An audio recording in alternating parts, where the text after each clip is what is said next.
Centre for independence and partition studies Delhi विश्वविद्यालय के द्वारा विभाजन विभीषिका स्मृति दिवस के उपलक्ष्य में आयोजित इस राष्ट्रीय संगोष्ठी, जिसका शीर्षक है भारत के विभाजन का सच, unravelling the partition of India, में आपका स्वागत है। हमारा सौभाग्य है कि आज के हमारे मुख्य अतिथि हैं माननीय श्री अर्जुन राम मेघवाल जी, विधि एवं न्याय मंत्री, भारत सरकार। आपका स्वागत है सर। हमारे साथ उपस्थित हैं माननीय प्रोफेसर योगेश सिंह जी, कुलपति दिल्ली विश्वविद्यालय, जो इस एक दिवसीय राष्ट्रीय संगोष्ठी के उद्घाटन सत्र की अध्यक्षता करेंगे। आपका धन्यवाद सर और स्वागत। साथ ही मंच पर आसीन हैं प्रोफेसर श्री प्रकाश सिंह जी, निदेशक दिल्ली विश्वविद्यालय दक्षिणी परिसर और सेंटर के अध्यक्ष। हमारा आभार। हम स्वागत करते हैं प्रोफेसर रवि प्रकाश टेकचंदानी जी का, जो निदेशक हैं राष्ट्रीय सिंधी भाषा विकास परिषद के। हम आभारी हैं आपकी उपस्थिति के लिए सर। मैं यहाँ बताना चाहूँगी कि इस दिवस को इसका आयोजन करने के लिए हमारे साथ सहयोग दिया है राष्ट्रीय सिंधी भाषा विकास परिषद, national council for promotion of Sindhi language, और इंदिरा गांधी राष्ट्रीय कला केंद्र, Indira Gandhi national centre for the arts ने। इस कारण से भी रवि टेकचंदानी जी उसका नेतृत्व कर रहे हैं। सॉरी। साथ ही मंच पर आसीन हैं, उपस्थित हैं हमारे साथ प्रोफेसर रविंद्र कुमार जी, जो कि centre for independence and partition studies के निदेशक हैं। मंच पर उपस्थित सभी श्रेष्ठजनों से आग्रह करती हूँ कि वे दीप प्रज्वलित कर इस कार्यक्रम का शुभारंभ करें। Let the lighting of the lamp mark an auspicious beginning.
I now request everyone to rise for the Kulgeet of the University of Delhi.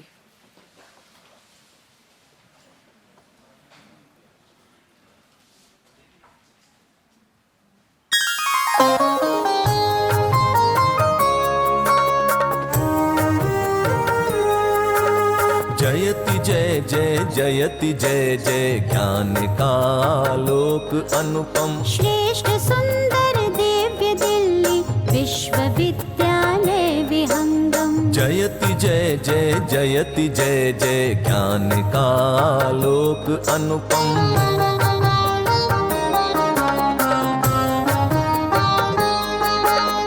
सकल वसुधा निज कुटुंब की भावना, संस्कृति सनातन, आधुनिक शिक्षा पुरातन, ज्ञान धाराओं का संगम। देश की स्वाधीनता हित भूमिका शतकोटि वंदन, निष्ठा धृति सत्यम के मंगल, दिव्य भावों का समागम। जयति जय जय जयति जय जय ज्ञान का आलोक अनुपम।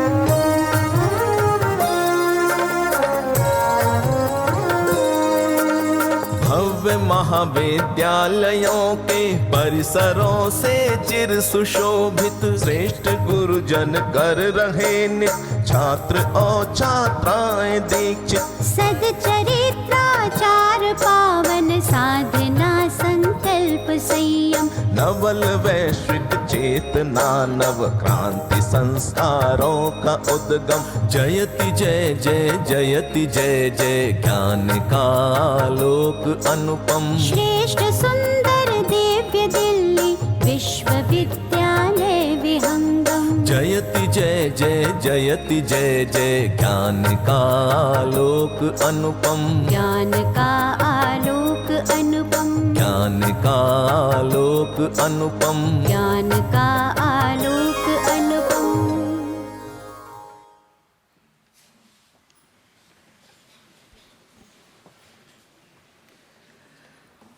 We are encouraged by the esteemed presence of the Honorable Minister of Law and Justice, Government of India, Shri Arjun Ram Meghwal ji. He has been a student of political science and holds degrees in law and business administration. He is environment conscious and has gone to the parliament many a times on a bicycle. Prior to his journey into politics, he has been a civil servant. In 2013, he was awarded the Best Parliamentarian Award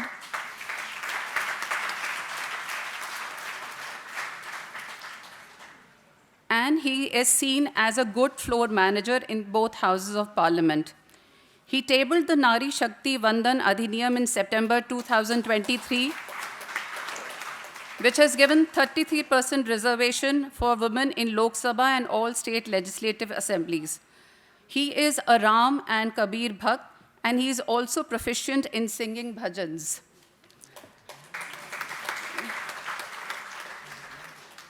supreme court की स्थापना के 75वें साल पूरे होने पर एक समारोह के आयोजन में जब लोक अदालतों की बात हुई, तब सर ने कहा कि देश में पहली लोक अदालत भगवान श्री कृष्ण ने लगाई थी, जब उन्होंने कौरवों और पांडवों के बीच विवाद को सुलझाने की कोशिश की थी। लेकिन भगवान कृष्ण के प्रस्ताव को दुर्योधन ने नहीं माना था, तो समस्याएं हुई। इसीलिए रामधारी सिंह दिनकर ने लिखा कि दो न्याय अगर दो आधा, पर यदि उसमें कोई हो बाधा, तो दे दो केवल 5 ग्राम, रखो अपना धरती तमाम। उन्होंने कहा कि विवेक को जगाने का काम केवल लोक अदालतें कर सकती हैं। ऐसी सादगी और विवेक के स्वामी हैं हमारे मुख्य अतिथि।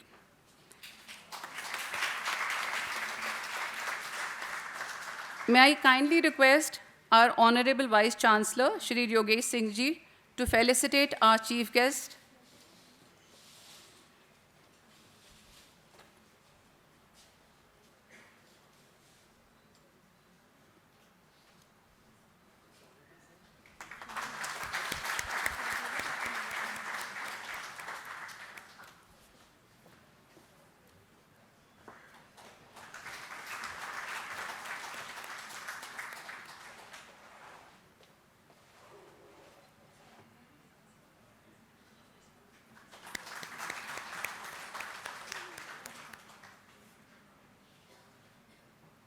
Thank you, sir.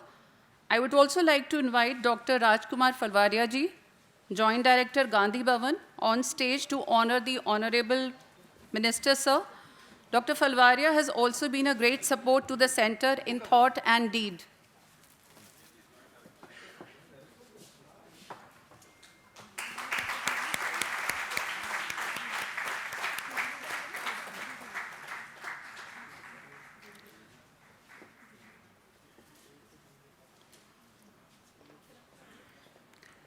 May I kindly request Professor Shri Prakash Singh ji to honor Vice Chancellor Sir, under whom the university is on a commendable trajectory.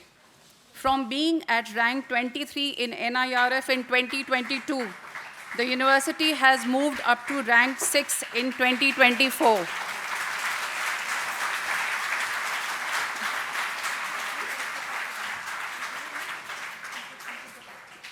आसमान से नज़र मिलाते हैं, पर पाँव हमेशा धरा पर रहते हैं। दूरदर्शी, धैर्यवान और अपार गुणों के धनी, मैं निसंकोच कह सकती हूँ कि ऐसे वाइस चांसलर विश्वविद्यालय को संभवतः पहली बार मिले हैं।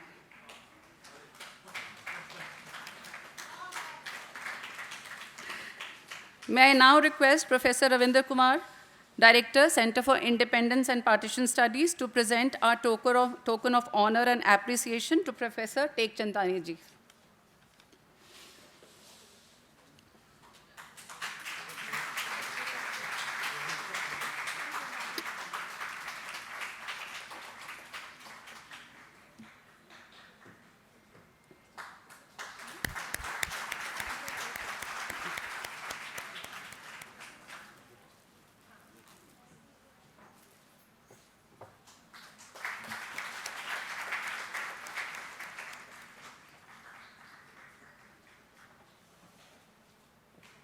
आप सभी का धन्यवाद।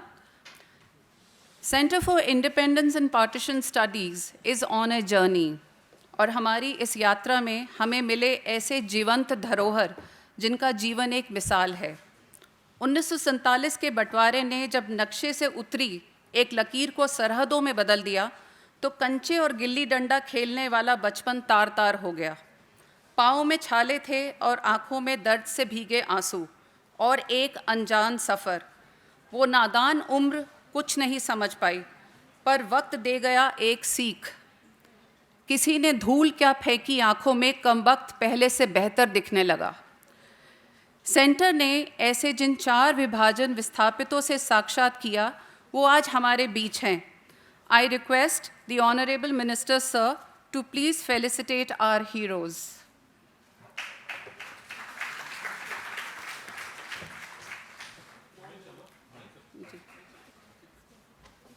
We have with us Professor Kapil Kumar Kapoor ji.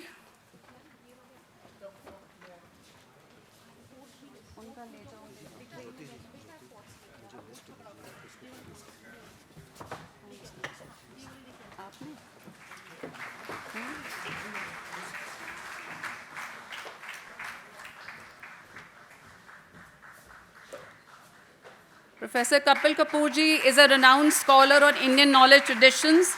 He is also our keynote speaker after the inaugural session.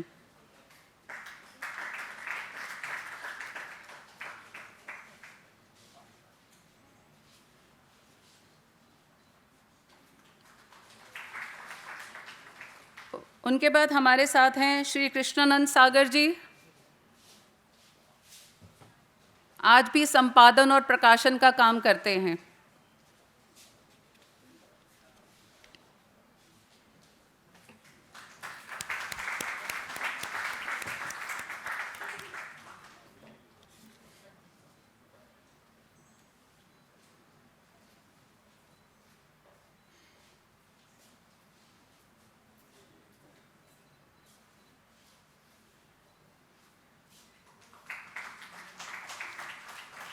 हमारे साथ हैं सरदार आत्मा सिंह जी, जिनका जीवन किसी संघर्ष से कम नहीं रहा। वो आज भी दिल्ली की सड़क पर ऑटो चलाते हैं।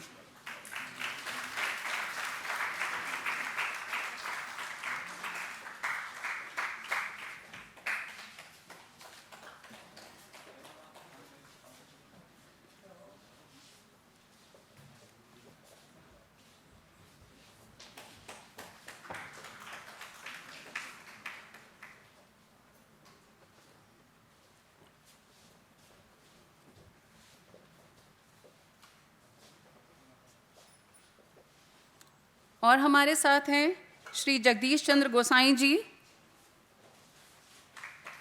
जिनके पासपोर्ट को अगर आप देखिए तो उस पर लिखा है born in undivided India.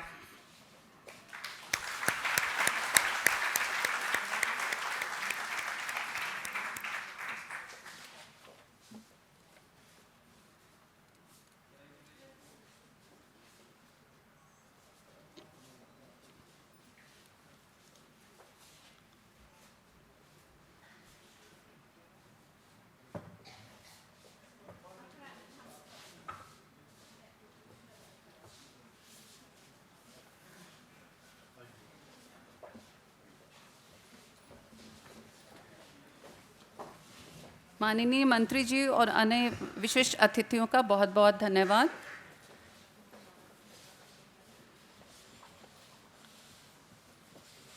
I now invite Professor Ravinder Kumar, the Director of Center for Independence and Partition Studies, to deliver the welcome address.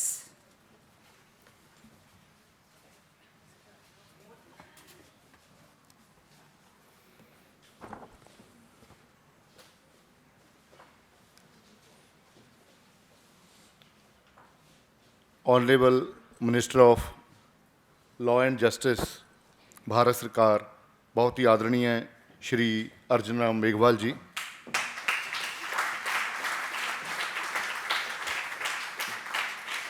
Honourable vice chancellor university of Delhi professor Yogesh Singh ji, director south campus professor Shri Prakash Singh ji, director national council for promotion of Sindhi language professor Ravi Prakash Tekchandani ji, मेरे सहयोगी professor ज्योति त्रिहिन शर्मा जी, हमारे DSW साहब Ranjan Tripathi ji, dean academic madam professor Sanjay Rai ji, professor Jes ji, हमारे librarian professor Kapil Kapoor ji, और वो सब जिनका अभी अभी ऑनरेबल मिनिस्टर ने सम्मान किया है, हमारे controller of examination professor GS Toteja जी, हमारे गवर्निंग बॉडी के मेंबर्स, रिसर्च कमेटी के member, all principles, deans, heads, directors of the centres, faculty members, non teaching officials and staff and dearest students, आज के इस राष्ट्रीय सेमिनार में आप सभी का हार्दिक स्वागत है। विभाजन की बात जब आती है, विभाजन की पीड़ा सबसे पहले किसी रूप में सामने आती है तो वो रूप काव्य का है, वो शायरी का है। एक शायर हुए हैं अली रज़ा रज़ी, उन्होंने विभाजन की पीड़ा को व्यक्त करते हुए लिखा था, असर कुछ हादसों का यूं हुआ मेरी समात पर, समात मतलब सुनने की शक्ति, असर कुछ हादसों का यूं हुआ मेरी समात पर, किसी का धीमा लहजा भी मुझे अब शोर लगता है। सुनो, इंसान जो इंसानियत से दूर रहता हो, मुझे इंसान नहीं लगता, वो आदमखोर लगता है। हमारे दो दिलों के दरमियान सरहद है नफरत की, वगरना साथ अमृतसर के ही लाहौर लगता है।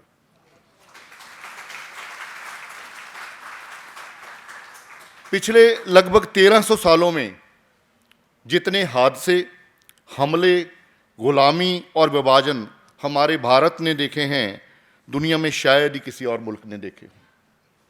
यहूदियों ने हॉलोकास्ट का एक संकट भोगा था और उनके लिखे गए लिटरेचर की दुनिया भर में चर्चा हुई, हज़ारें किताबें लिखी गई, सैकड़ों अनुवाद हुए, दर्जनों फिल्में बनी और नोबेल प्राइज़ तक उनकी किताबों को मिले। क्यों हुआ ऐसा? क्योंकि वो ना खुद हॉलोकास्ट को भूले, ना उन्होंने आज तक दुनिया को भूलने दिया भी हमारा साथ ये हुआ था। दूसरी तरफ भारत की गुलामी का जो इतिहास है, आज़ादी का जो संघर्ष है और विभाजन की जो पीड़ा है, वो किसी भी हॉलोकास्ट से कम नहीं थी। पर आज़ादी के 75 वर्ष बीत जाने के बाद भी हम उसे अपने अध्ययन में, अपनी टीचिंग में, अपनी रिसर्च का विषय उस तरीके से नहीं बना सके जैसा इजराइल ने किया है, जहाँ कुछ और मुल्कों ने भी किया है। यह हमारा आलस्य था, या संवेदना की कमी थी, या हमारी भूल जाने की पुरानी आदत थी, या हमारी इतिहास की तरफ पीठ करके बैठने की मनोवृत्ति थी। कारण कोई भी हो, पर जो अब की जनरेशन है, या जो आने वाली जनरेशन है, वो ये जानना चाहती हैं कि हम गुलाम हुए क्यों थे, देश का विभाजन हुआ क्यों था, इसमें डिवाइड एंड रूल की पॉलिसी की क्या भूमिका थी, पॉलिटिकल एम्बिशंस का क्या रोल था, हमारी शॉर्टकमिंग्स क्या थी, हमारे ड्रॉबैक्स क्या थे। हम बार बार हजारों सालों से वही गलतियां दोहराते क्यों गए कि हमलावर आते गए, लूटते गए, इस पे काबज़ होते गए हमारे मुल्क पे और हमें बांटते गए। इन सभी सवालों को रिसर्च, डिबेट, डायलॉग का विषय बनाने के लिए हमारे honourable vice chancellor professor Yogesh Singh ji ने एक सपना देखा था, एक ऐसा सेंटर स्थापित करने का जो भारत के स्वतंत्रता संग्राम और देश के विभाजन से संबंधित उन लोगों, घटनाओं के अध्ययन को प्रमोट करे जिन्हें ज़्यादातर या तो इग्नोर कर दिया गया या बुला दिया गया, या यूँ कहे कि जिनके साथ इतिहास लेखन के दौरान पक्षपात हुआ या पूर्व आग्रहपूर्ण व्यवहार हुआ। आज ये centre for independence and partition studies आपके सामने है, जिसका उद्देश्य है पिछले 1300 वर्षों से ज़्यादा समय में हुए आक्रमणों और उसके परिणाम स्वरूप होने वाली पीड़ा, दुखों और गुलामी का अध्ययन करना। साथ ही देश के विभाजन के आसपास जो गहन राजनीति हुई थी उसकी भी जांच पड़ताल करना, विभाजन के दुखों, विभाजन पीड़ितों के दुखों, उनकी चुनौतियों को और अंत में पुनर्स्थापित हो जाने का जो उनका संघर्ष था उसको जनमानस के सामने लाना। जो ऑनरेबल वाइस चांसलर का विजन था उस सपने को मिशन के रूप में बदला हमारे director south campus professor Shri Prakash Singh ji ने। इनके मार्गदर्शन ने और इनके सहयोग ने, और इसका नतीजा क्या है, आज कॉन्फ्रेंस सेंटर में रूम नंबर 2 जो है वो एक डेडिकेट स्पेस है इस सेंटर के पास, और उस सेंटर में विभाजन के और देश की आज़ादी के ऐतिहासिक पलों को पकड़ने वाली, बयान करने वाली तस्वीरें लग चुकी हैं। और सेंटर ने बुक्स और थीसिस का एक ऐसा कैटलॉग डेवलप किया है जो इंडिपेंडेंस और पार्टीशन से रिलेटेड बुक्स का अपनी तरह का पहला कैटलॉग है। मेरी नॉलेज में कोई भी ऐसा कैटलॉग अभी तक किसी भी सेंटर के पास, किसी भी इंस्टीट्यूशन के पास नहीं है जिसमें हिंदी और अंग्रेज़ी के अलावा जो दूसरी भारतीय भाषाओं को और उनकी किताबों के थीसिस और उनके जो बुक्स हैं उनको शामिल करने का सिलसिला अभी जारी है। और आज उसी कैटलॉग को ऑनरेबल मिनिस्टर श्री अर्जुन राम मेघवाल जी और हमारे ऑनरेबल वाइस चांसलर द्वारा रिलीज़ भी किया जाएगा। हमने एक कंपटीशन करवाया था, लोगो कंपटीशन, और उस कंपटीशन में सर 123 स्टूडेंट्स ने पार्टिसिपेट किया।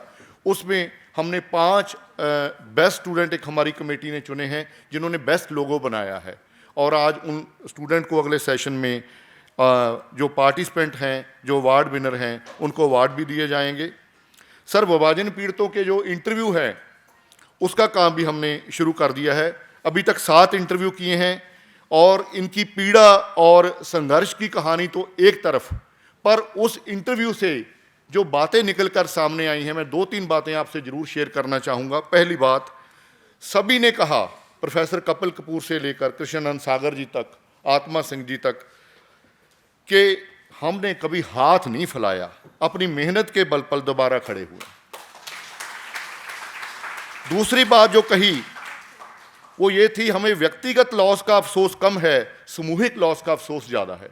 सभी इंटरव्यू अलग अलग हैं, बात सभी ने एक ही कही। तीसरी बात, उजड़ने के बाद हमारी जड़ें लगाने में अगर सबसे ज़्यादा हमारी किसी ने मदद की थी या की है वो थी एजुकेशन। एजुकेशन के बल पे हम यहाँ खड़े हुए। उसकी मिसाल है कि पद्म भूषण और चांसलर और चेयरमैन IAS तक की पोस्ट तक पहुँचने वाले लोग हमारे सामने बैठे हैं। और चौथी बात, हमने अपने बच्चों के सामने कभी अपनी परिस्थितियों का रोना नहीं रोया। हमने उनको यही कहा कि देखो जो होना था हो गया, अब दोबारा खड़े कैसे होना है इसके बारे में सोचें। शायद ऐसे लोगों के बारे में कहा गया है कि जिनके होठों पर हंसी, पाँवों में छाले होंगे, हाँ वही लोग तेरे चाहने वाले होंगे।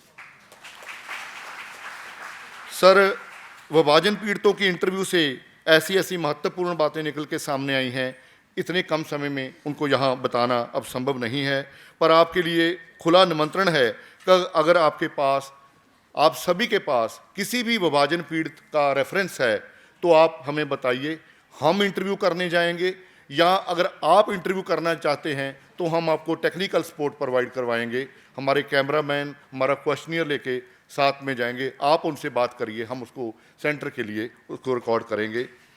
और ये आज का सिर्फ वेलकम एड्रेस नहीं है, आप सबका सेंटर की तरफ से इस बात के लिए भी स्वागत है कि हम सब मिलकर विभाजन की पीड़ा को, विभाजन पीड़ितों के दर्द को और उन्हें पुनः स्थापित होने की गाथा को समझें और दुनिया को बताएं, ताकि फिर कभी देश को विभाजन की पीड़ा सहन न करनी पड़े। बहुत बहुत शुक्रिया।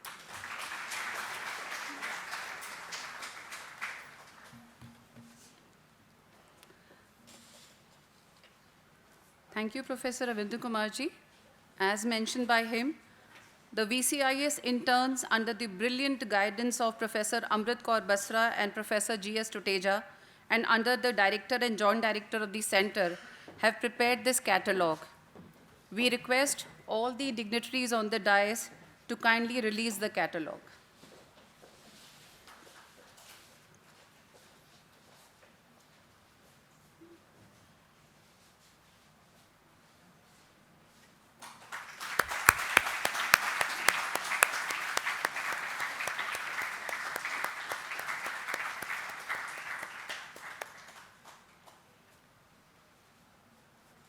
बहुत बहुत धन्यवाद। भारत की आज़ादी से सिर्फ एक दिन पहले भारत रत्न श्री अटल बिहारी वाजपेयी जी ने कविता लिखी थी। 15 अगस्त का दिन कहता है, आज़ादी अभी अधूरी है, सपने सच होने बाकी हैं, रावी की शपथ न पूरी है। दिन दूर नहीं, खंडित भारत को पुनः अखंड बनाएंगे, गिलगित से गारो पर्वत तक आज़ादी पर्व मनाएंगे। उस स्वर्ण दिवस के लिए आज से कमर कसें, बलिदान करें, जो पाया उसमें खो ना जाए, जो खोया उसका ध्यान करें। क्या खोया था हमने 14 अगस्त को? हम सब ने राष्ट्रगान तो सुना ही है, पंजाब सिंध गुजरात मराठा, पंजाब गुजरात और मराठा आज भी हमारे अपने हैं, पर सिंध हमसे बिछड़ गया। माँ गंगा इस तरफ रह गई और हमारी सभ्यता की पहचान माँ सिंधु उस पार चली गई। धोलीवाड़ा कालीबंगा इस पार और हड़प्पा मोहनजोदारो उस पार। नालंदा विक्रमशिला इधर रह गए और तक्षशिला वहीं छूट गया। बाबा अमरनाथ बर्फानी इधर और शारदा मठ उधर, धर्मेंद्र साहब इधर और करतारपुर साहब उधर। कैसे कोशिश करूं, क्या क्या बताऊं, क्योंकि जितनी भी बात करूंगी कम समय में नहीं कर पाऊंगी। बहुत वक्त लगेगा हर व्यक्ति को, हर हादसे को यहाँ तक लाने के लिए। भारत का विभाजन एक रक्त रंजित बंटवारा था, तो खोने और पाने की इस कश्मकश में सेंटर ने एक प्रयास किया है। अब आमंत्रित करना चाहूँगी ऑनरेबल वाइस चांसलर सर को कि वो ऑडियंस को संबोधित करें।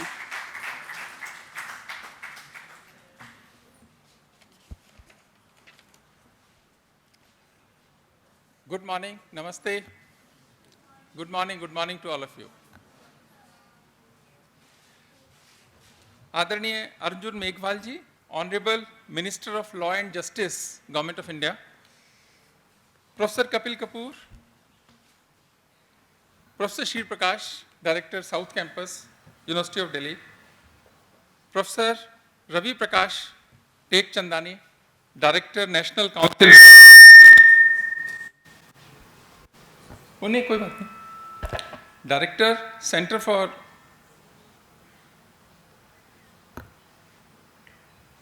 Professor Ravindra Kumar, director centre for independence and partition studies,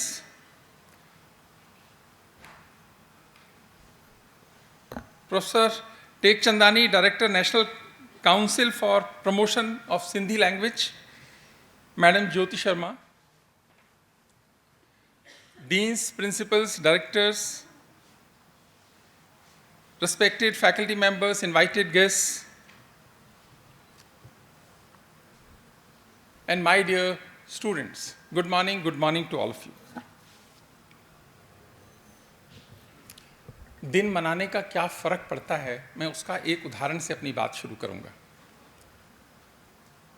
सबसे पहले तो मैं आभार व्यक्त करूंगा आदरणीय अर्जुन मेघवाल जी का कि आज के दिन उन्होंने समय निकाला, क्योंकि पूरे भारत में ये कार्यक्रम मनाया जा रहा है, उन्होंने दिल्ली विश्वविद्यालय को चुना, उसके लिए मैं विश्वविद्यालय की तरफ से आभार व्यक्त करता हूं।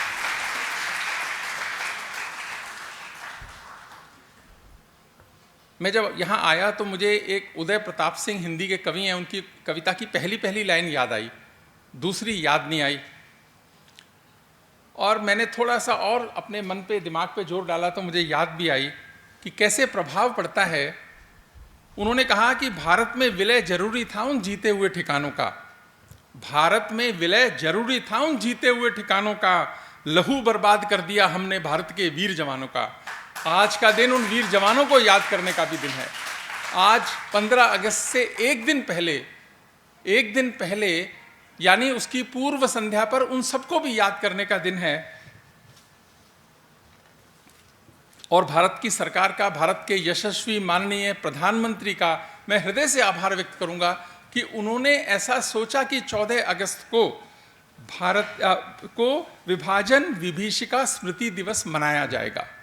कई लोगों के मन में ख्याल आता है कि घाव को कुरेदने की जरूरत क्या है, घाव को बार बार देखने की जरूरत क्या है, जो बीत गई सो बात गई।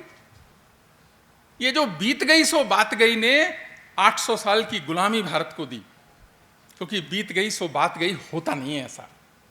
इस कारण से मैं जब 2021 में ये पहली बार तय हुआ और मनाना शुरू हुआ तो मुझे लगा कि एक बहुत अच्छा स्टेप भारत की सरकार ने और भारत के प्रधानमंत्री जी ने लिया, उनका मैं बहुत बहुत आभार व्यक्त करता हूँ।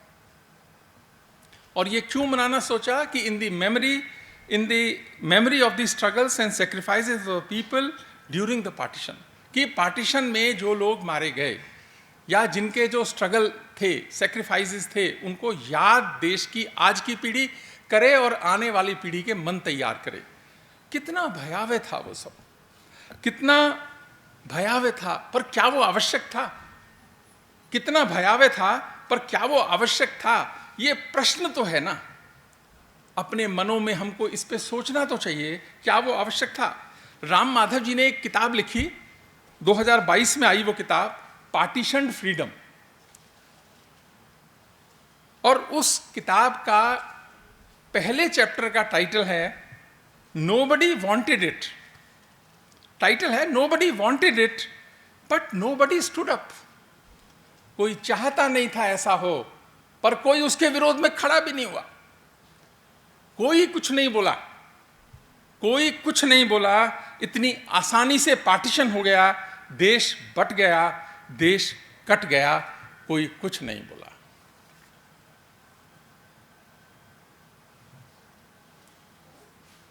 दो बहुत फेमस ऑथर्स हैं, राइटर्स हैं, लैरी कॉलिंस एंड डोमिनिक लेपेयर, और उन्होंने एक किताब लिखी फ्रीडम एट मिडनाइट। हम में से बहुत सारे लोगों ने पढ़ी भी होगी वो किताब, फ्रीडम एट मिडनाइट।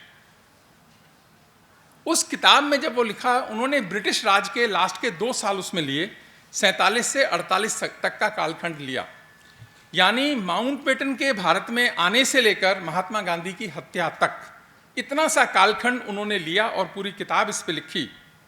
और ये बड़े सेलिब्रेटेड ऑथर्स थे। इन्होंने is Paris burning, O Jerusalem नाम की बहुत फेमस बुक्स लिखी थी। तो घटना हुई 1970 की, 70 की घटना है। डोमिनिक लेपियर फ्रांस में थे, तो उनके दोस्तों ने कहा कि आपने पेरिस पे लिखा, आपने जेरूसलम पे लिखा, एक बहुत बड़ी घटना इस सदी में हुई है, अगर आप उस पे लिखोगे तो बहुत अच्छा रहेगा। जो भारत का पार्टीशन हुआ, आपको उस पर लिखना चाहिए, क्योंकि अभी बहुत सारे लोग ऐसे होंगे जो जिंदा होंगे, बहुत सारे ऐसे लोग होंगे जो पार्टीशन कराने की प्रोसेस में इन्वॉल्व होंगे, वो अभी जिंदा हैं, आपको उनसे मिलना चाहिए और एक अच्छा कुछ लिखना चाहिए। उनको पसंद आया, उन्होंने लिखा, तो वो कहानी बन गई माउंटबेटन की कहानी। और वो कई महीने माउंटबेटन के साथ रहे इंग्लैंड में, लंदन में, उस समय के दस्तावेज देखे, उस समय की सारी प्रोसेस को समझा, माउंटबेटन का पर्सपेक्टिव समझा, बाकी लोगों का पर्सपेक्टिव समझा। तो वो क्या लिखते हैं, how many died nobody nose, how many died nobody nose, nobody made a list. और पंजाब और बंगाल को मिलाकर कम से कम 20 लाख लोगों को मारा गया, 1.5 करोड़ से ज्यादा लोग डिस्प्लेस्ड हुए, पर कोई नहीं बोला।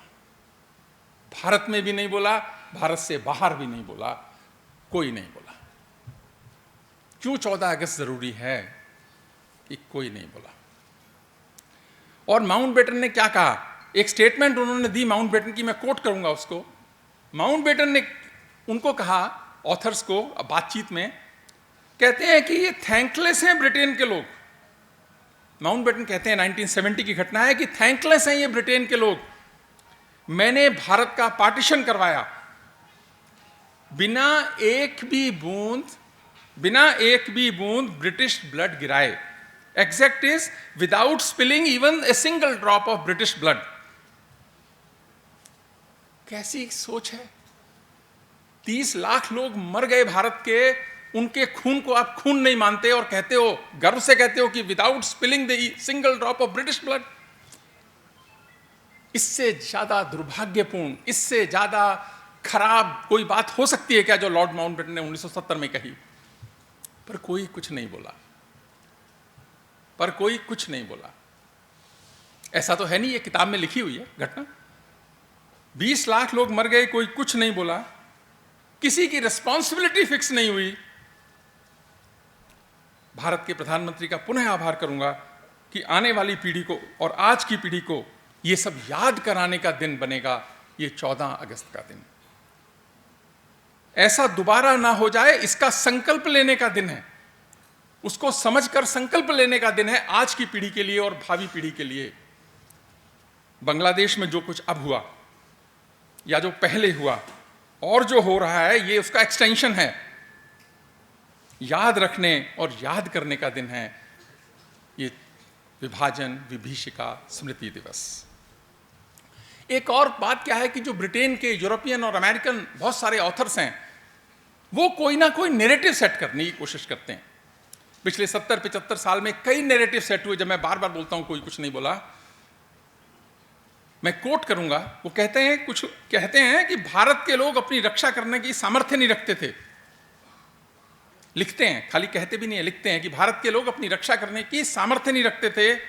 अगर इंग्लैंड नहीं कब्जा करता तो फ्रांस कर लेता, फ्रांस नहीं कब्जा करता तो हॉलैंड कर लेता, हॉलैंड नहीं कब्जा कर लेता तो पुर्तगाल कर लेता। यानी हमारे पे कब्जा होना तो निश्चित था, ऐसा वो मानते हैं। इतना बड़ा प्रभावी वीरों का देश और ये छोटे छोटे, हमारी एक स्टेट से भी छोटे देश, इतने कॉन्फिडेंटली कहते हैं कि ये नहीं करता तो वो कर लेता, वो नहीं करता तो वो कर लेता। हम इतने कमजोर क्यों, कब, कैसे हुए, इस पर विचार करने का दिन है। प्रोफेसर रविंद्रन ने ठीक कहा कि उन कारणों को समझने की जरूरत है और समझने के बाद क्या हमने उनका निदान कर लिया 2024 तक आते आते? आज यदि संकट आता है तो क्या हम सक्षम हैं? मैं मानता हूं कि हम बहुत सक्षम हैं, बहुत परिवर्तन आया है आज। लेकिन क्या वो कारण चले गए भारत से और भारत के समाज से, भारत के मन से, भारत के लोगों से? इस पर विचार करने का दिन है। एक उदाहरण दूंगा मैं आपको। माननीय मंत्री जी, दिल्ली विश्वविद्यालय के करिकुलम में अल्लामा इकबाल को पढ़ाया जाता है था, और इस गर्व से पढ़ाया जाता था कि उन्होंने लिखा कि सारे जहां से अच्छा हिंदुस्तान हमारा, हम बुलबुलें हैं इसकी, ये गुलसितां हमारा। उसने लिखा लेकिन माना नहीं। और कब लिखा उसने? 1904 में, जब वो गवर्नमेंट कॉलेज लाहौर का स्टूडेंट था। पूरी जिंदगी जिसने, और जो पाकिस्तान का फाउंडर है, एडवाइजर है, वो जिना का एडवाइजर है। मैं एक कोट दूंगा उसका। उसने, he said to Jinnah, do not talk about constitutional safeguards for Muslims, do not talk about constitutional safeguards for Muslims, but talk of cultural incompatibility with the Hindus. ये जो शब्द है ना, cultural incompatibility with the Hindus, जो ऐसी सोच का व्यक्ति था, उसको दिल्ली विश्वविद्यालय में पढ़ाने की क्या आवश्यकता है? हमने हटा दिया। दिल्ली विश्वविद्यालय ने सोचा, तय किया, और दिल्ली विश्वविद्यालय ने तय किया ऐसे लोगों को क्यों पढ़ाना है। हमने तय किया हम सावरकर को पढ़ाएंगे, हम अंबेडकर को पढ़ाएंगे, हम गांधी को पढ़ाएंगे। हम उनको क्यों पढ़ाएंगे जो भारत के विभाजन के गुनाहगार हैं, जो उसकी बीज बोने वाले लोग हैं? उनको विश्वविद्यालय में और ऐसे प्रतिष्ठित विश्वविद्यालय में पढ़ाना, इसी कारण से 14 अगस्त मनाना बहुत जरूरी है। उन मनों को ये कभी लगा ही नहीं कि हम कुछ गलत कर रहे हैं इसमें। देखिए, पर्सपेक्टिव कुछ भी हो सकता है किसी का, लेकिन राष्ट्र के संदर्भ में कोई पर्सपेक्टिव नहीं चलता। राष्ट्रहित, केवल राष्ट्रहित है। कविता तिवारी की बहुत फेमस एक हिंदी की पोएट है, उनकी बहुत पोएट्रेस हैं, बहुत अच्छी कविता है कि विभीषण राम जी के भक्त थे ये जानते सब हैं। विभीषण राम जी के भक्त थे जानते सब हैं, मगर जो देशद्रोही हो उसे पूजा नहीं जाता। विभीषण के नाम पर भारत में कोई अपने बच्चे का नाम नहीं रखता, और केवल भारत में ही नहीं, श्रीलंका में भी कोई नहीं रखता। किसी माँ ने अपने बच्चे का नाम विभीषण नहीं रखते, जबकि वो राम जी के भक्त थे, राम जी की कृपा थी। कहते ना तुलसीदास जी, जा पर कृपा राम की हुई ता पर कृपा करहीं सब कोई, लेकिन देशद्रोही पे वो भी नहीं होती। विभीषण इसके उदाहरण है कि इतने वर्षों में 5000 साल में किसी ने विभीषण नाम नहीं रखा अपने बच्चे का, कभी सोचा भी नहीं कि रखा जाएगा। यानी जो देशद्रोह करता है उस पर राम जी की कृपा होती नहीं है। तुलसीदास जी को यहां एक्सेप्शन करना चाहिए था कुछ, उन्होंने वो करा नहीं इसको एक्सेप्शन को। तुलसीदास जी ने, उन्होंने सीधे ही कह दिया कि जा पर कृपा राम की हुई, प्रोविजो करना चाहिए था। उन्होंने कहा जा पर कृपा राम की हुई ता पर कृपा करहीं सब कोई। ये भी सच नहीं हुआ, क्योंकि राम जी की कृपा तो विभीषण पे थी, लेकिन राम जी की कृपा हनुमान जी पे भी थी। इस हॉल में बैठे न जाने कितने लोग ऐसे हैं जो सुबह हनुमान चालीसा पढ़कर आते हैं। ये होता है राम जी की कृपा का प्रभाव। सही सोच सही मन बनाने के संकल्प लेने का दिन है। अखंड भारत में आजाद 47 से पहले 2 प्रमुख शहर थे जिन्होंने आजादी का आंदोलन चलाया, और बड़ा भारी कंट्रीब्यूशन है, एक कलकत्ता का और एक लाहौर का। कलकत्ता तो हमारे पास आ गया, लाहौर हमारे से रह गया। क्या ऐसा होना चाहिए था? क्या लाहौर हमें छोड़ना चाहिए था? यह एक बहुत बड़ा प्रश्न है, क्योंकि हम सब जो लोग हैं और हमारे जो पूर्वज हैं वो सब लाहौर के गुनाहगार हैं, क्योंकि उसने और कलकत्ता ने पूरा योगदान किया आंदोलन को चलाने के अंदर। रावी के तट पर भगत सिंह, सुखदेव, राजगुरु को अंतिम विदाई हमने लाहौर से दी। उसको छोड़ने का तभी कहा ना 71 में संभव था। मैंने जहां से शुरुआत की थी, जिस बात से शुरुआत की थी कि हमने क्या किया, मौका गवा दिया। एक और व्यक्ति है जिसका मैं जिक्र करना चाहूंगा और हमेशा 14 अगस्त को होना ही चाहिए, रेडक्लिफ का।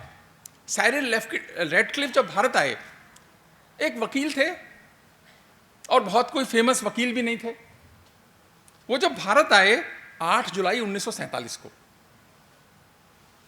8 जुलाई 1947 को चेयरपर्सन थे वो बाउंड्री कमीशन के, और उन्होंने अपनी जो पहली जो रिपोर्ट सबमिट करी पार्टीशन की, वो की 12/1947 को, केवल 34 दिन के बाद। भारत आने के पहले कदम रखने पर और रिपोर्ट सबमिट करने में केवल 34 दिन थे उनके पास।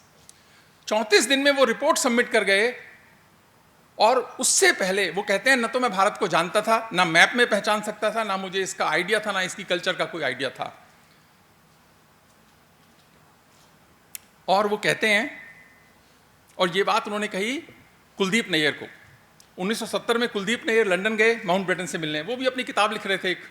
उन्होंने सोचा कि रेडक्लिफ से भी मिला जाए, तो रेडक्लिफ से वो मिलने गए।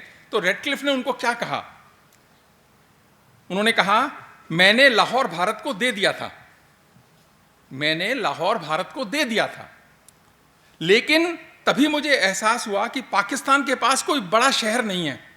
मैं कलकत्ता पहले ही भारत को दे चुका था, तो मुझे लाहौर पाकिस्तान को देना पड़ा। यह क्या लॉजिक हुआ कि पाकिस्तान को देना पड़ा? फिर वो कहते हैं कि शाम को मैं माउंटबेटन और रेडक्लिफ डिनर पर मिले। वहां वो भारत के शहरों को ट्रांसफर करने के लिए ऐसे बात कर रहे थे जैसे कि अच्छा चलो लाहौर इनको दे देते हैं, ढाका यहां से उठा लेते हैं, यहां से उठा लेते हैं, कि ऐसे बात कर रहे थे जैसे कि कोई चेस का गेम खेल रहे हो बैठे हुए। और उन्होंने वो आधे पौने घंटे का उनका डिनर टाइम था, उसमें भारत का भाग्य निर्धारित करके फाइनल स्टैंप लगा दी उसके ऊपर। पर कोई नहीं बोला, भारत में भी नहीं बोला, भारत से बाहर भी कोई नहीं बोला। ऐसा भी नहीं है कि रेडक्लिफ ही अकेले थे, उसके 4 मेंबर और थे। 2 भारत की साइड से थे, मेहरचंद महाजन, और दूसरे तेजा सिंह, और पाकिस्तान की तरफ से थे दीन मोहम्मद और मोहम्मद मुनीर। ये चारों जजेस थे, अच्छे पढ़े लिखे समझदार रहे होंगे, हम मानते हैं जजेस थे तो अच्छे पढ़े लिखे समझदार रहे होंगे, पर कहाँ गई वो समझदारी? तो वो कहते हैं, मैंने एक सवाल किया उनसे, रेडक्लिफ से, कि are you satisfied with the way you drew the border lines between India and Pakistan? He said, I had no alternative. The time at my disposal was so short that I could not do a better job. Given the same period, I would do the same thing. However, if I had 2 or 3 years, I might have improved on what I did, say Radcliffe. 3 बरस मांग रहा था, आपने 13 दिन में निपटवा लिया उससे. 13 दिन में निपटा और कोई नहीं बोला. ये बहुत सोचने की बात है. और एक लास्ट खत्म करते हुए, इससे 1 साल पहले लेके चलता हूं आपको. अगस्त 1946. अगस्त 1946 को क्या हो रहा था? अगस्त के महीने में बंगाल में दंगे हो रहे थे. बंगाल के अंदर स्टेट स्पॉन्सर्ड रॉयट्स हो रहे थे. वहां के जो एडमिनिस्ट्रेशन में हैं सोहरावर्दी साहब, उनका क्या रोल था, ये प्रश्न छोड़ता हूं. और वो जो दंगे हो रहे थे उस समय, तो 16 अगस्त का जिन्ना का स्टेटमेंट है. 16 अगस्त 1946 को जिन्ना ने कहा, in a warning to Congress said, he warned Congress, we do not want war. If you want war, we accept your offer unhesitantly. We will either have a divided India or a destroyed India. Either we will have a divided India or destroyed India. पर कोई कुछ नहीं बोला. I would like to quote Dr. Ambedkar. He said, partition may solve the immediate problem, but it will leave behind a legacy of bitterness and strife. विभाजन समस्या को, थोड़ी चीजों को तत्काल समाधान तो कर सकता है, लेकिन यह कड़वाहट और संघर्ष की विरासत छोड़ जाएगा जो भारत भुगतेगा. और यह सच साबित हुआ. हमने देखा पाकिस्तान में, हमने देखा बांग्लादेश में. पर हमने सीखा क्या? प्रश्न है कि हमने इससे सीखा क्या? हिंदू पॉपुलेशन 1947 में ईस्ट पाकिस्तान के अंदर 30% थी, आज 7% है 2024 में. वेस्ट पाकिस्तान में 1947 में 24% थी, आज लेस देन 1% है. हमने क्या सीखा? आज का दिन संकल्प लेने का दिन है कि राष्ट्र की एकता और अखंडता से कोई समझौता नहीं. राष्ट्र की सुरक्षा हर नागरिक का पहला काम, दूसरा काम, तीसरा काम, 5वां काम, 10वां काम. और राष्ट्र प्रेम यूनिवर्सिटीज के का एपिसेंटर होना चाहिए. यूनिवर्सिटीज का काम केवल कुछ फार्मूले पढ़ाने का नहीं है. यूनिवर्सिटीज का काम केवल कुछ एल्गोरिथम्स डेवलप करने का नहीं है. यूनिवर्सिटीज का काम केवल कुछ साइंटिफिक अकॉम्प्लिशमेंट्स लेने का नहीं है. वो सब तो है ही. यूनिवर्सिटी का काम ऐसे मन तैयार करने का काम है कि देश पे संकट आए तो वो सारे खड़े हो जाएं देश के लिए. ऐसे मन तैयार करने का नाम है. उस राष्ट्र के एपिसेंटर में, देश के एपिसेंटर में यदि राष्ट्र होगा, जो होना चाहिए. और 14 अगस्त का दिन इस तरफ जाने का एक स्टेप लेता है. ऐसे मन हम तैयार करें. ये सभी शिक्षकों की भूमिका इसमें प्रखर होनी चाहिए. एक पूरा उनका इसमें मन होना चाहिए, क्योंकि पहले हम इस पे कन्विंस होंगे तो हम आगे ऐसा करेंगे. मैं मानता हूं कि दिल्ली विश्वविद्यालय इसमें अच्छा करेगा, अच्छी लीड लेगा. हम कुछ उदाहरण देंगे, उदाहरण बनेंगे.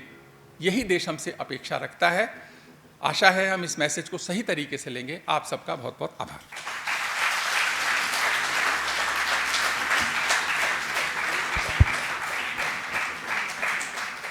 आपका बहुत बहुत आभार सर. निसंकोच राष्ट्र सर्वोपरि है. 1947 की विडंबना, कोई कुछ नहीं बोला. और आज let us search and research our identities. Self identification is not an exercise in limitation.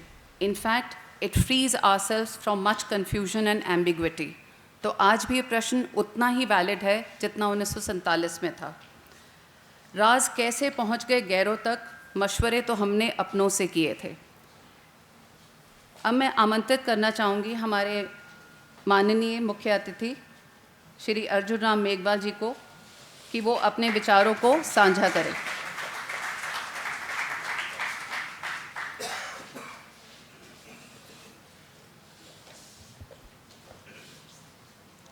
कोई कुछ नहीं बोला. ये आपको वाक्य अच्छा लगा ना? तो ताली बजा दी वीसी साहब के लिए। लेकिन आपको कुछ बोलना है और इसी को ही मैं आगे बढ़ाऊंगा कि कोई कुछ नहीं बोला। अच्छा टॉपिक दिया वीसी साहब आपने। आज का जो एक कार्यक्रम है विभाजन विभीषिका स्मृति दिवस का, इसको centre for independence and partition studies university of Delhi in collaboration with National Council for Promotion of Sindhi Language and IGNCA, ये सब मिलकर के इसको आज यहाँ मना रहे हैं और इस पर एक नेशनल सेमिनार कर रहे हैं कि जो पार्टीशन के समय जो हमारे हीरोज़ रहे और जिन्होंने बहुत कष्ट झेला, उनको याद करने का दिन भी है और ऐसी दुर्दशा दूसरा कोई नहीं देखे उसके लिए सबक लेने का दिन भी है। दो चीज़ें हैं इसमें, 14 अगस्त 1947 को याद करने का दिन और भारत ऐसा दिन नहीं देखे दोबारा, उसे सबक लेने का दिन भी है। इसलिए बोलना पड़ेगा। वीसी साहब ने हम सबको कहा है बोलना पड़ेगा। बोलोगे क्या? बोलोगे? बोलोगे तब तो मैं बोलूं आगे, नहीं तो मैं नहीं बोलता। संकल्प ले रहे हो क्या बोलने का? अब देखिए कोई कुछ क्यों नहीं बोला। अब मैं 2-3 उदाहरण देता हूं जिससे आपको लगेगा कि ये पीड़ा कितनी कष्टदायक थी। आप अपने साइट पे जाना और पता करना, एक कराची में मोहता पैलेस है, कराची में मोहता पैलेस, और वो मोहता पैलेस के जो मालिक हैं वो मेरे शहर बीकानेर के थे। मैं राजस्थान बीकानेर से आता हूँ, अभी देश का कानून मंत्री हूँ, लेकिन वो मेरे शहर के थे, बहुत बड़े बिजनेसमैन थे वहाँ कराची में। और जब देश की आज़ादी का आंदोलन चल रहा था, बार बार जब लंदन मीटिंगें होती थी, तो अधिकतर हमारे नेता मुंबई से कराची होते हुए लंदन जाते थे। कोई ऐसा नेता नहीं था जो कराची में मोहता पैलेस पे ठहरा नहीं हो या आतिथ्य स्वीकार नहीं किया हो, इंक्लूडिंग जिन्ना। महात्मा गांधी से लेकर के, सरदार पटेल से लेकर के, जवाहरलाल नेहरू से लेकर के, बाबा साहब डॉक्टर अंबेडकर से लेकर के, कितने नाम गिनाऊं। और अचानक एक बार जिन्ना गए उस महल में, अचानक, उससे पहले भी जाते, उन्होंने देखा ये अतिथि के रूप में आए होंगे, लंदन जा रहे होंगे। अचानक आए और मोहता जी को कहा, वहाँ के मालिक थे उस मोहता पैलेस के, शिवरतन मोहता। मोहता जी को कहा, Seth, within 10 days you have to vacate this palace, now it is a my palace. उन्होंने कहा, जिन्ना साहब आप क्या कह रहे हो? मेरी माँ बीमार हो गई थी, तो इसको मैंने समुद्र के किनारे इसलिए बनाया था कि मेरी माँ का स्वास्थ्य ठीक रहे, इसलिए बनाया था। मैं जोधपुर से पत्थर लाया था, मैं मेरे देश से पत्थर लाया था। उस समय जो स्टेट होता था उसको लोग देश ही कहते थे, और इतना सुंदर बनाया है, ये तो हमारी भावना है, आप क्या कह रहे हो? No, you have to vacate it. तो वो रोने लग गए। उनकी माँ आई, जिन्ना साहब के पैरों पे लिपटी कि ऐसा मत करो जिन्ना साहब, कि no no, you have to vacate it. अब उन्होंने रात को, उनके घर पे भी टेलीफोन था, उस समय उनके यहाँ 10,000 लोग काम करते थे। कोई ऐसा बिजनेस नहीं था कराची का जो वो नहीं करते थे। समुद्री मार्ग से लेकर के हर ट्रेडिंग में, हर मैन्युफैक्चरिंग में वो थे।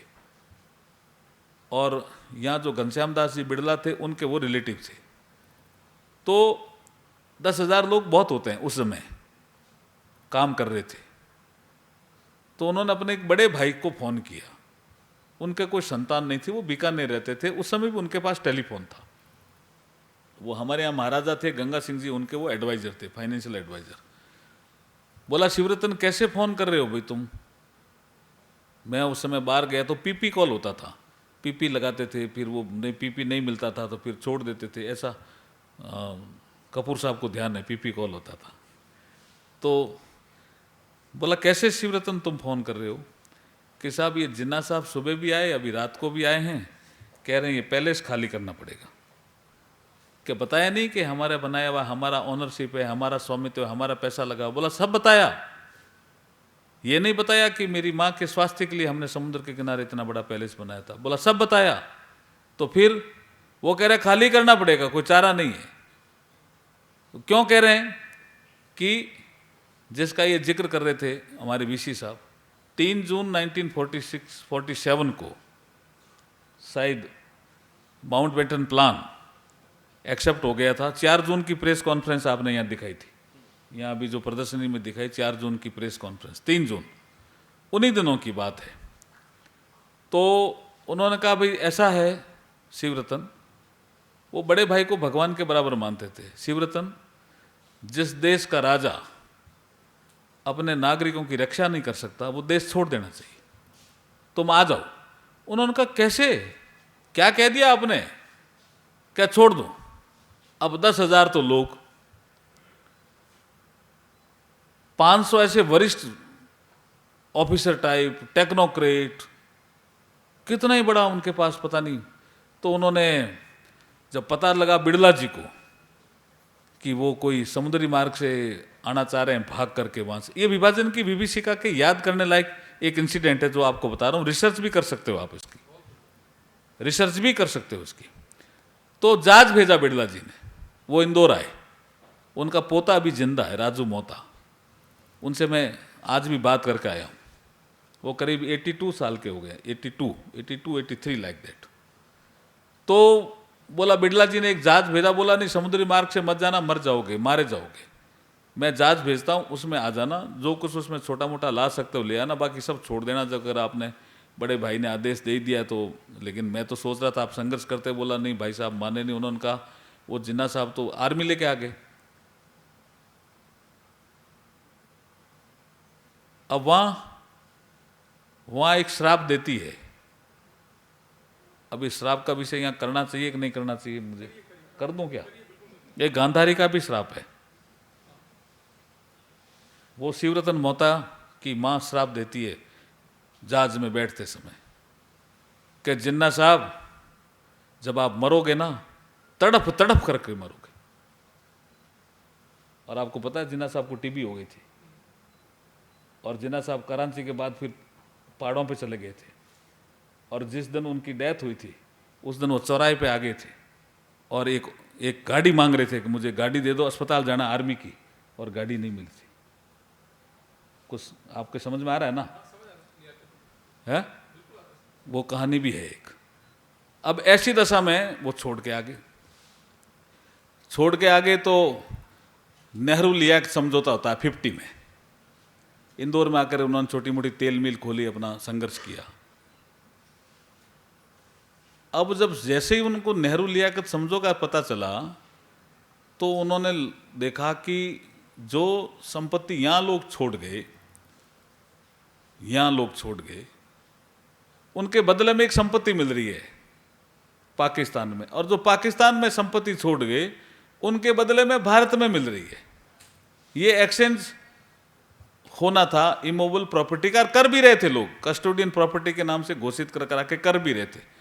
तो उनको ध्यान आया कि हमारा तो मोहता पहले से छीन लिया, हमारी प्रॉपर्टी तो वहां रह गई, और छीना जिन्ना साहब ने, तो यहाँ बॉम्बे में जिन्ना हाउस है वो हमें दे दो भाई, वो छोटा है बड़ा नहीं है, हमारे महल से 4 गुना छोटा है। तो वो नेहरू जी से मिले, क्योंकि नेहरू जी भी उन पैलेस में ठहरे हुए थे पहले। तो नेहरू जी ने कहा एक काम करो यार मोहता साहब आप। बोला क्या? आप वहाँ मुंबई प्रांत के चीफ मिनिस्टर हैं बीजी खेर, अगर मैं भूल नहीं रहा हूँ तो बीजी खेर ही थे मुंबई प्रोविंस के। क्यों कपूर साहब खेर ही थे ना?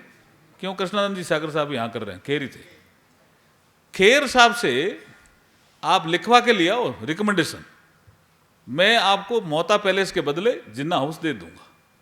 तो काफ़ी प्रयास करने के बाद खेर साहब ने, आप जानते हो चीफ मिनिस्टर के ऑफिस में जाना लिखना, वो तो अपने सेटल हो रहे थे इंदौर में, क्या करें क्या खाएंगे, इतना बड़ा परिवार, ये सब चीज़ें देख रहे थे। लेकिन उस पीरियड में भी उन्होंने 15-20 दिन बॉम्बे में बिताए किसी रिश्तेदार के यहाँ, और लिखा करके लाए कि साहब चीफ मिनिस्टर की लेटर में लिया है रिकमेंडेशन कि आप जिन्ना हाउस इनको दे सकते हैं, क्योंकि मोहता पैलेस बहुत बड़ी प्रॉपर्टी है, कराची में छोड़ के आए हैं और उस पर जिन्ना साहब का ही कब्जा है। ये लिखा खेर साहब ने। अब नेहरू जी ने पता नहीं, कोई कुछ नहीं बोला साहब। अब नेहरू जी भी नहीं बोलते हैं यहाँ, बोले नहीं तो वो बाहर आ गए। किसी ने पूछा भी ये नेहरू जी मुझे जानते हैं अच्छी तरह से, कह क्यों नहीं रहे? तो उन्होंने कहा आप दोबारा मिलने का प्रयास करो। तो दोबारा मिलने का प्रयास किया 4-5 घंटे के बाद, या दिल्ली में कहीं भोजन वोजन कर करके।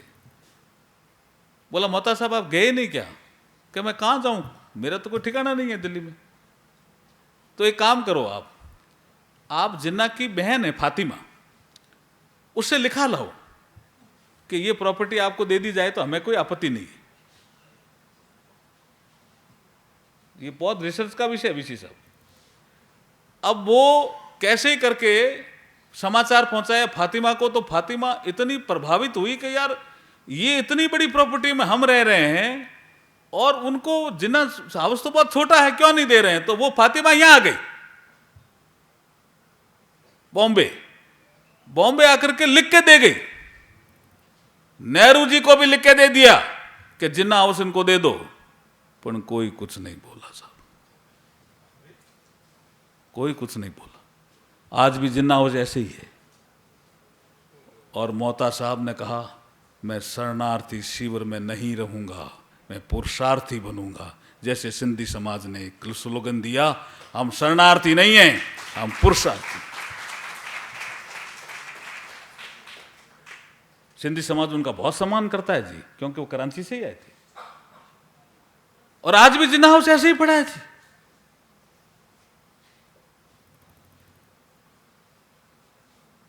कोई कुछ नहीं बोला। सारी प्रॉपर्टी ट्रांसफर हो रही थी। मोहता पैलेस में आज पाकिस्तान का थोड़े दिनों तक कोई दूतावास वगैरह चला। अब वो रिक्वेस्ट की, सिंधी समाज के लोग ही लड़ रहे हैं वहाँ, कुछ बचे हुए हैं। सो वो कह रहे हैं ये बहुत बड़ी हेरिटेज है, तो क्या करना चाहिए? बोला आप इसको म्यूजियम बना दो। तो उसको म्यूजियम बना दिया, तो अब म्यूजियम चल रहा है। लेकिन जिन्ना हाउस मोहता साहब को नहीं दिया गया। कोई कुछ नहीं बोला, कोई कुछ नहीं बोला। अब दूसरा एक उदाहरण, ये रिसर्च का विषय जी, इसलिए ये 14 अगस्त मनाने का प्रधानमंत्री जी ने निर्णय लिया। बहुत से लोग प्रभावित हुए, लेकिन कैसे कैसे लोग प्रभावित हुए ये सोचने का विषय है। पटनायक साहब भी बैठे हैं, आप भी रिसर्च करिए, आपका विषय भी है ये। और वो मनीष भी बैठा पास में, फुलवारिया जी भी बैठे हैं, आपको भी कह रहा हूं। दूसरा विषय, विभाजन की विभीषिका का दंश बाबा साहब डॉक्टर भीमराव अंबेडकर जी ने भी झेला। अब आप पूछोगे कैसे झेला? थोड़ी जानकारी दूं क्या साहब? दूं? उनको कॉन्स्टिट्यूशन असेंबली में बॉम्बे प्रांत से आना था, यहां मना कर दिया कि यहां से आप नहीं जाओगे, हम नहीं भेजेंगे आपको जाने ही नहीं देंगे कॉन्स्टिट्यूशन असेंबली में। तो वो बंगाल से गए, उन्होंने अपनी व्यवस्था करके और बंगाल से कॉन्स्टिट्यूशन असेंबली में मेंबर बन गए। और 9 दिसंबर 1946 में जब कॉन्स्टिट्यूशन असेंबली में पंडित जवाहरलाल नेहरू ने संविधान के उद्देश्यों पर एक प्रस्ताव रखा, सब नेहरू जी के समर्थन में बोल रहे थे, लेकिन एक संशोधन लेकर आ गए M.R. Jayakar, and he was an advocate, Pune से, बहुत फेमस एडवोकेट थे। उन्होंने कहा जब तक, अपना संशोधन था कि जब तक मुस्लिम लीग के लोग, क्या करोगे, अलग ही करोगे क्या, क्या है करना आपको, मुस्लिम लीग के लोग भी इसमें संविधान सभा में आ जाएं, या राजाओं के प्रतिनिधि भी पूरे आ जाएं, उसके बाद चर्चा करो तो ठीक है। एक ऐसा संशोधन लाए, लोग नाराज हो गए, लेकिन वो संशोधन चलता रहा। M.R. जयकर भी अड़ियल आदमी थे, अड़ गए। 13 दिसंबर 1946 को डॉक्टर अंबेडकर को बोलने के लिए खड़ा कर दिया राजेंद्र प्रसाद जी ने कि आपका इस पे क्या कहना है। अब वो नेहरू जी के विरोध में बोले, जयकर के पक्ष में बोले, क्या बोले, ऐसी एक कसमकस हो गई। लेकिन बहुत विद्वान आदमी थे डॉक्टर B.R. अंबेडकर। उन्होंने बहुत समालोचनात्मक ढंग से अपना विषय रखा। उन्होंने कहा ये जितने बैठे हैं ये बहुत विद्वान लोग बैठे हैं, लेकिन ये सब अपनी छावनी में बैठे हैं। मैं भी एक छावनी का नेता हूं, और जब तक हम छावनी में रहेंगे तब तक देश में हम एकता नहीं ला सकते, देश को एक भी नहीं कर सकते। ये इतना शानदार उनका भाषण था, सब प्रभावित हुए। जयकर बहुत प्रभावित हुआ, लेकिन विभाजन की विभीषिका का डंस बाबा साहब को भी लग गया। एक जैसूर खुलना एक जगह थी जहां से वो जीत के आए थे, उसको ये रेड क्लिफ जिसने आपने नाम लिया ना, वो यहां के कुछ लोगों ने षड्यंत्र करके और बाबा साहब की जो कॉन्स्टिट्यूएंसी थी वो पाकिस्तान में डाल दी, पूर्वी पाकिस्तान में। बाबा साहब ने कहा, भाई आपने क्या किया रेड क्लिफ जी? आपको पता है वहां पॉपुलेशन मुसलमानों की 48% है।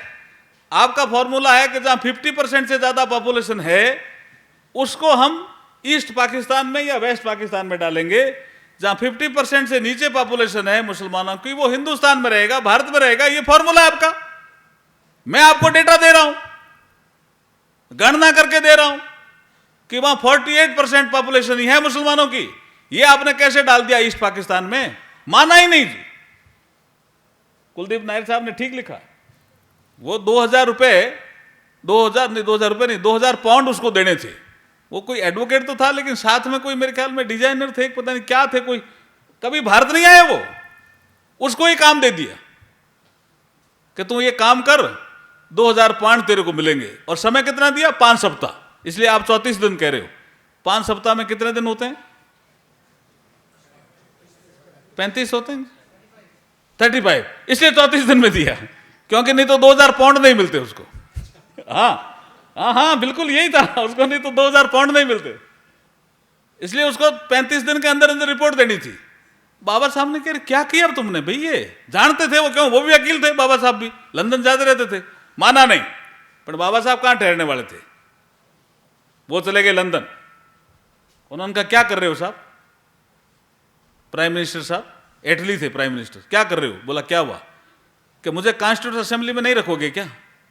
मैं पाकिस्तान नहीं जाना चाहता। मेरे क्षेत्र को आपने पाकिस्तान में सम्मिलित कर दिया, मैं पाकिस्तान नहीं जाना चाहता।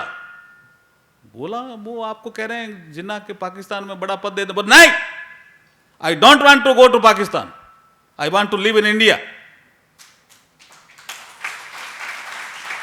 उन्होंने कहा क्या? बोला फॉर्मूला आपका जो था उसको तो एक्सेप्ट कर लो। बोला फॉर्मूला क्या था?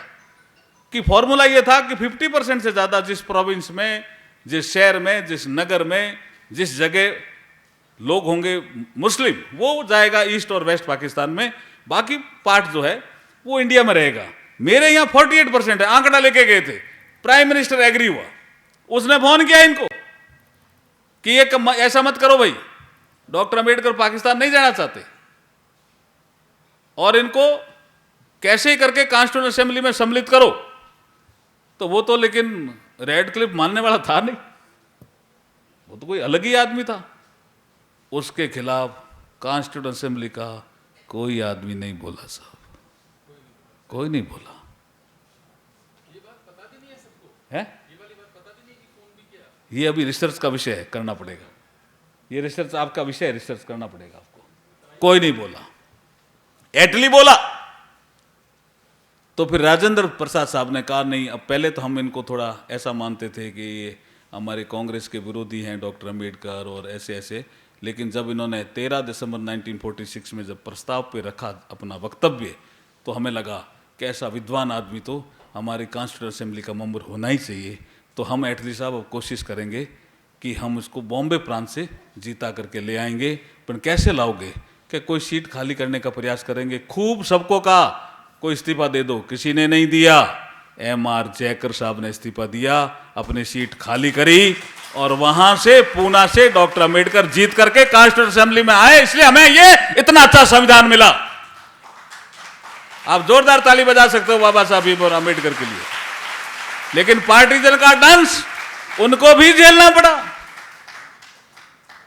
पार्टीजन का डांस उनको भी झेलना पड़ा। इसलिए 14 अगस्त याद करने लायक, प्रधानमंत्री जी ने कहा याद करें कितनी लोगों ने तकलीफ झेली, कैसे लाहौर से लोग अमृतसर तक आए, किस तरह की परेशानियां हुई होगी, एक जैन साधु कहीं फंस गया था, किस तरह से वो आया, वो सब चीजें रिकॉर्ड करो। और ये तो मैं तो कहता हूं कि आपके इस सेंटर में राजू मोहता साहब को बुला करके उनकी हिस्ट्री भी आपको रिकॉर्ड करनी चाहिए। अभी वो रिकॉर्ड करने की स्थिति में है, बाद में हो सकता है कि वो एज हो जाए। इंदौर नहीं, अभी तो बॉम्बे रहते हैं, वो बॉम्बे और वो ज़्यादा घूमते ही रहते हैं, क्योंकि उन्होंने अपना जीवन का वो दूसरा मिशन ले लिया, उनको ज़रूरत भी नहीं अब जिन्ना हाउस की। हम भी जिन्ना हाउस देख के आए थे, मैंने उनको कहा, बोला साहब मेरे को कहते हैं जिन्ना हाउस मांग रहा है, मैं नहीं मांग रहा हूँ जी। हाँ, मैं कह रहा हूँ कि मेरे साथ अन्याय क्यों किया, लेकिन आज तक भी कोई नहीं बोला। अब शायद दिल्ली विश्वविद्यालय बोलेगा, अब दिल्ली विश्वविद्यालय बोलेगा। तो आज बहुत अच्छा कार्यक्रम आपने रखा। मुझे तो जाना तो बीकानेर था एक कार्यक्रम में, लेकिन यहाँ आकर के भी मुझे अच्छा लगा कि इतने लोगों के दर्शन हो गए। कपिल कपूर साहब के दर्शन हो गए, हमारे कृष्णानंद जी सागर साहब के दर्शन हो गए, आत्मा सिंह जी बैठे हैं, हमारे जगदीश चंद्र गोसाई साहब के दर्शन हो, कुमुद शर्मा जी बैठे हैं जिन्होंने हमारे हिंदी मतलब ये जो साहित्य अकादमी उसके वाइस प्रेसिडेंट हैं, राजकुमार जी फुलवारिया जी बैठे हैं, ज्योति शर्मा जी ने संचालन किया। चीज़ें मैंने कुछ ठीक ही बताई ना, रिसर्च करने लायक ही है? लेकिन सबसे ज़्यादा रिसर्च का विषय, और मुझे आज आनंद आया पूरे प्रोग्राम में, बीसी साहब के उस कोट का कि कोई कुछ नहीं बोला। इसलिए अब हमें बोलना है, देश की एकता और अखंडता के लिए जैसे राजेंद्र प्रसाद जी बोले ऐसे हमें बोलना है। बोलिए भारत माता की, भारत माता की।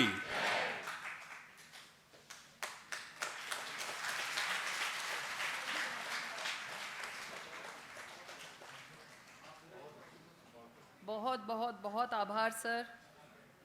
आदरणीय मंत्री जी ने क्या खूब सार्थक किया है संगोष्ठी के शीर्षक को, भारत के विभाजन का सच। खोज और शोध के कई पन्ने अभी खोलने बाकी हैं। सर भरोसा दिलाते हैं कि दिल्ली विश्वविद्यालय अब बोलेगा।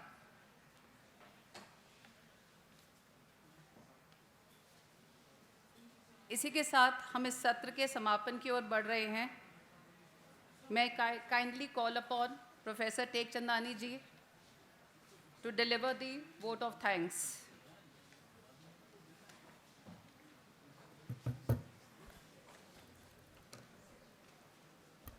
भारत देश के यशस्वी विश्वविद्यालय, अति महत्वपूर्ण विश्वविद्यालय के इस प्रांगण में आज हम सब एकत्र आए हैं। इस एकत्र आने का जो प्रयोजन है वो भारत विभीषिका स्मृति दिवस का स्मरण और उसके पीछे का भाव, जागरण का भाव, आप सब यहाँ पर एकत्र आए हैं। आप सभी के प्रति धन्यवाद का, आभार का भाव प्रस्तुत करता हूँ।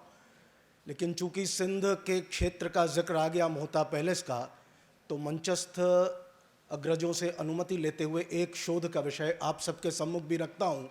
और जो हमारे कुलगुरु जी ने जो एक संदेश दिया कि कोई कुछ नहीं बोला, राम माधव जी की पुस्तक का संदर्भ ले करके, तो आप लोगों के संज्ञान में लाना चाहता हूँ 2 सूचनाएं।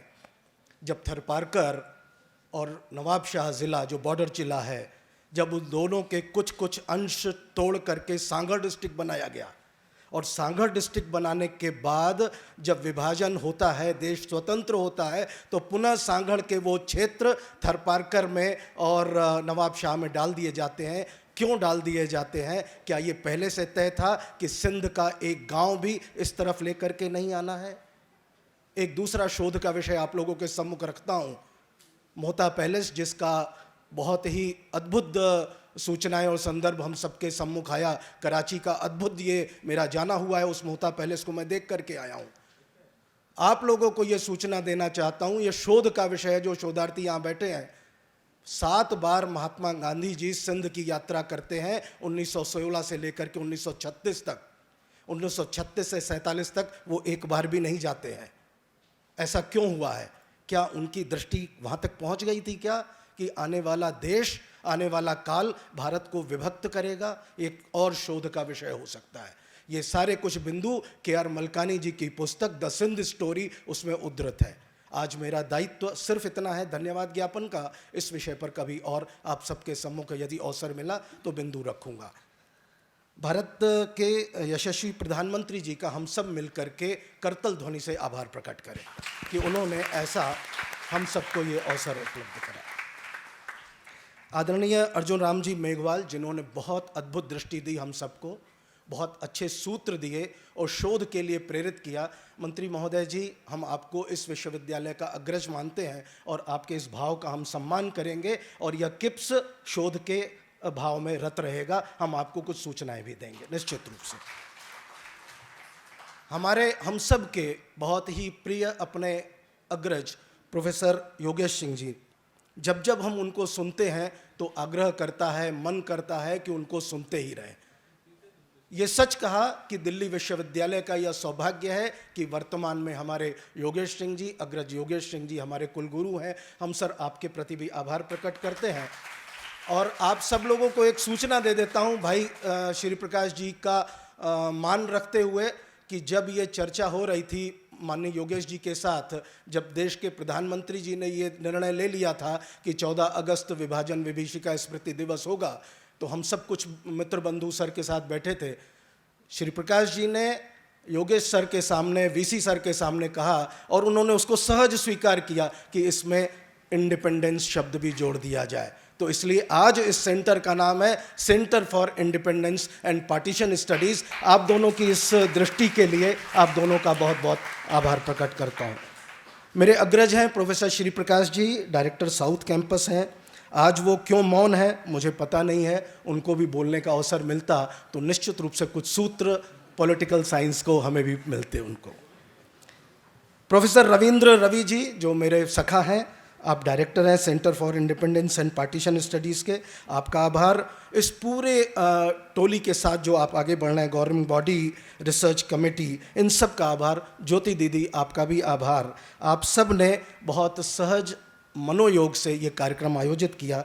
यदि अनुमति दें तो NCPSL का भी आभार कर दूं मैं स्वयं, IGNCA का भी आभार और national council for promotion of Sindhi language का भी आभार, कि आप लोगों का भी आभार कि आपने इस छोटी छोटी संस्थाओं को अपने साथ जोड़ लिया और आपने जोड़ा। ये आप लोगों के प्रति आभार का भाव प्रकट करता हूँ।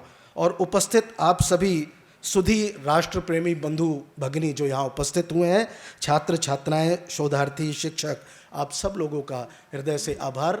कुछ मन के भाव ऐसे जागृत करके जाएं कि करते हो याद जश्न आज़ादी को तुम साल दर साल, 47 की काली रात भी याद करके तो देखो, और चीख, खून, बलात्कार, बिछो खुद ब खुद दिख जाएगा, किसी विस्थापित की आंख में झांक करके तो देखो। बहुत बहुत धन्यवाद आप लोगों।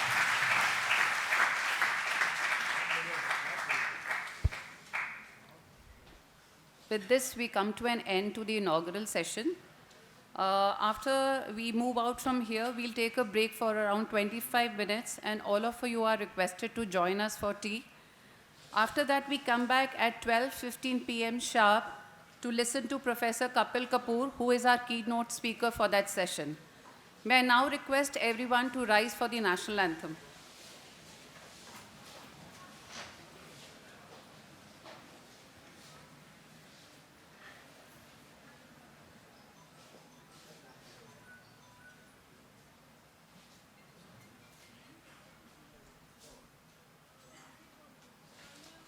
जनगणमन अधिनायक जय हे भारत भाग्य विधाता, पंजाब सिंध गुजरात मराठा द्राविड उत्कल बंगा, विंध्य हिमाचल यमुना गंगा चञ्चल जलधि तरङ्गा तव शुभ नामे जागे तव शुभ आशीष मागे गाहे तव जय गाथा जन गण मंगलदायक जय हे भारत भाग्य विधाता जय हे जय हे जय हे जय जय जय जय हे